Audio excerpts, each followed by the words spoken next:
Solo Sikoa walked into Jey Uso's house, and Jey Uso looked him dead in the eye and made it crystal clear this ends now, or this gets ugly.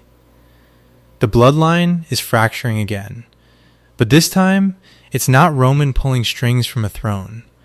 It's Jey, the man who clawed his own way out of that family's shadow, won the Royal Rumble, shook arenas, became King of the Ring finalist, drawing a line in the sand directly at his own cousin. Solo Sikoa has been playing both sides for months, running miffed, hovering around Reigns' bloodline. And now, he's crossed onto Raw and put his hands on Jimmy Uso. That wasn't just a power move, that was a declaration of war on the entire family. Subscribe, the full story doesn't stop here. June 22nd, Monday Night Raw. Jimmy Uso is mid-match against LA Knight when Solo Sikoa emerges from the crowd unannounced, uninvited, and drives the Samoan Spike straight into Jimmy's neck. LA Knight covers. 3 count. Match over. And Solo didn't just cost Jimmy the match. He sent a message to every Uso, every Anoa'i, every member of Reigns' bloodline watching from backstage. I go where I want. I do what I want. Neither brand owns me. Jey heard about it, and Jey went looking for Solo. Backstage, Jey Uso found Solo Sikoa, and the conversation wasn't diplomatic. It wasn't a family reunion. It was a warning direct, personal, and unmistakable. Jey's message: you crossed onto our show, you put hands on my brother, and if you bring that energy back to Raw, we've got a problem you don't want. This wasn't a scripted threat wrapped in colorful language. This was Jey Uso, a man who's been through the Civil War, who bled in war games, who knows exactly what Solo is capable of choosing to face him anyway. Jacob Fatu already told Solo the week before. On SmackDown, Fatu confronted Sikoa and issued his own warning across that line, and you won't like what you find. Solo's response? He went ahead and crossed it anyway. Because that's who Solo Sikoa is right now. A man who doesn't operate by anyone else's rules, not Reigns, not Fatu's, not Jey's.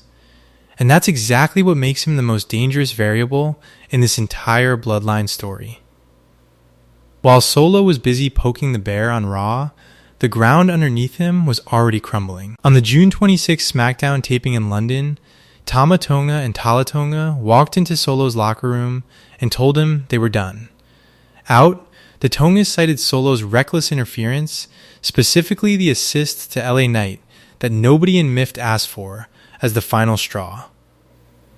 2 weeks before that, Solo had already cost Tama and Talla a match on SmackDown by showing up uninvited and derailing their rhythm. He's been acting like a lone wolf while calling himself a faction leader. The Tongas finally saw enough. They walked out, leaving Solo Sikoa completely isolated on SmackDown. Finn Balor has now been seen in backstage segments with Tama and Talla, 2 founding Bullet Club members, back in each other's orbit, while Solo stands in an empty room with no allies and a growing list of enemies. Here's what people are missing in all of this. Jey Uso didn't confront Solo Sikoa because of Jimmy.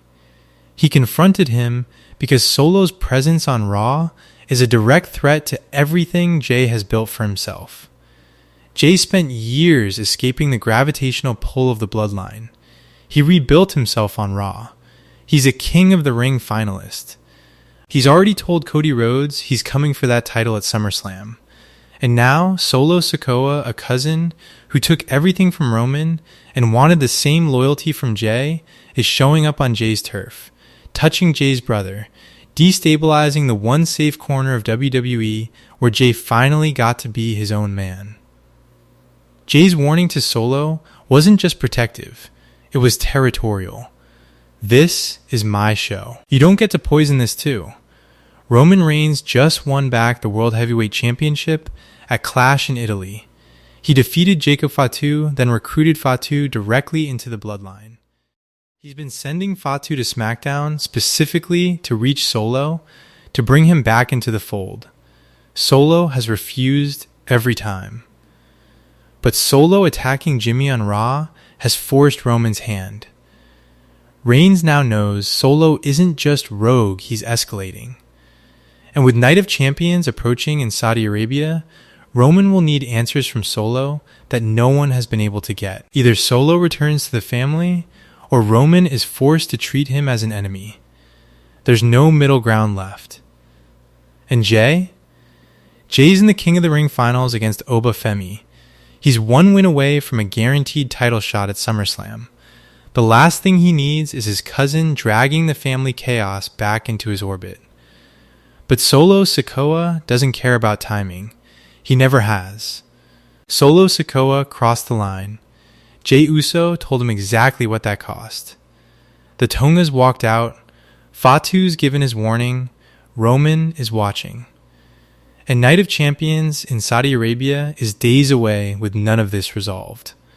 Every single Anoa'i on this roster is moving toward a collision that nobody can stop now.